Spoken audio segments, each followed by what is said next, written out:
എല്ലാ ഭീകരവാദ ചാപ്പകുത്തലുകൾക്കിടയിൽ നിന്നും ഇസ്ലാം ഇങ്ങനെ തല ഉയർത്തി നിൽക്കും.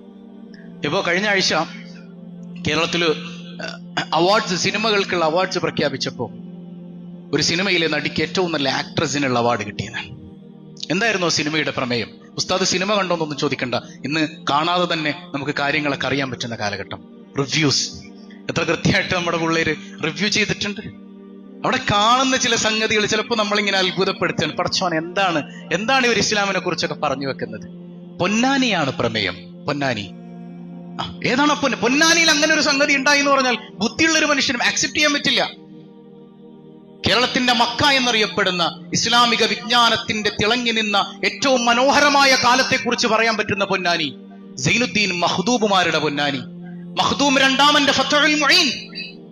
ഇന്ന് ഇസ്ലാമിലെ കർമ്മശാസ്ത്രത്തിലെ ചെറിയ കാര്യം എന്നല്ല, ഏതൊരു വിഷയത്തിനും ഉത്തരം തേടിപ്പോകുന്ന ഒരു വിദ്യാർത്ഥിക്ക് ഫത്ഹുൽ മുഈൻ മതിയാകും. അത്ര വലിയ ഗ്രന്ഥങ്ങളുടെ രചയിതാക്കൾ ഉണ്ടായിരുന്ന പൊന്നാനി. ആ പൊന്നാനിയിൽ നിന്നാണ് കേരളത്തിൽ ഇസ്ലാമിന്റെ മനോഹരമായ ആ ഭാവത്തെ നമുക്ക് കാണാൻ പറ്റിയത്. ആ പൊന്നാനിയെ പ്രമേയമാക്കിക്കൊണ്ട് എന്തെല്ലാം തോന്നിയ വശങ്ങള് അല്ലേ? എന്താണ് ബെഡിൽ നായ കയറിയാൽ അസ്തഗ്ഫിറുല്ലാഹ് എന്ന് എഴുതി വെച്ചാൽ മതി.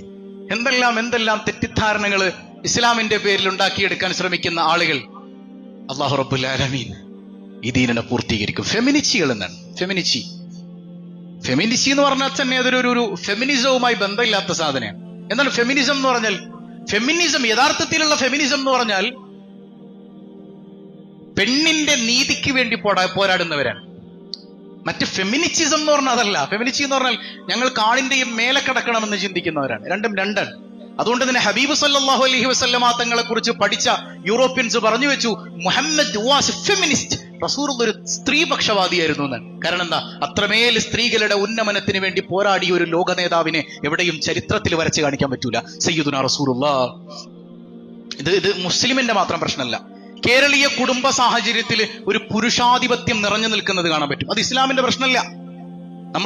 നമ്മൾ പഠിച്ചു വന്ന ചില സംഗതികൾ അങ്ങനെ ആയിപ്പോയത് കൊണ്ട് ചിലയിടങ്ങളിലെല്ലാം ഒരു പുരുഷാധിപത്യം കേരളീയ കുടുംബ സാഹചര്യങ്ങളിൽ നമുക്ക് കാണാൻ പറ്റും. എന്നാൽ ഇസ്ലാം പഠിപ്പിക്കുന്നത് അങ്ങനെയല്ല. അങ്ങനെ ഒരു പുരുഷാധിപത്യത്തെ കുറിച്ച് ഇസ്ലാം പറയുന്നില്ല. അർരിജാലു ഖവ്വാമുന അലൻ നിസാ. ചിലർ പറഞ്ഞു വെച്ചു പുരുഷനാണ് സ്ത്രീയുടെ മേൽ ആധിപത്യം. ഖവ്വാം എന്ന് പറഞ്ഞാൽ ആധിപത്യം എന്നൊരു അർത്ഥം തന്നെ ബുദ്ധിയുള്ള മനുഷ്യന്മാർക്ക് കൊടുക്കാൻ പറ്റൂല. സ്ത്രീ എപ്പോഴും പുരുഷനെ താങ്ങി നിൽക്കണം. കാരണം എന്താ? അവൾക്കൊരു പരിധിക്കപ്പുറം താങ്ങാൻ കഴിയില്ലെങ്കിൽ അത്രമേൽ വലിയ ചുമട് താങ്ങേണ്ടവൻ പുരുഷനാണ്. ആ പുരുഷനെ താങ്ങി നിൽക്കേണ്ടവളാണ് പെണ്ണെന്നാണ്. പുരുഷൻ അവളെയും ഇങ്ങനെ ചേർത്തു പിടിച്ചു നിൽക്കണം.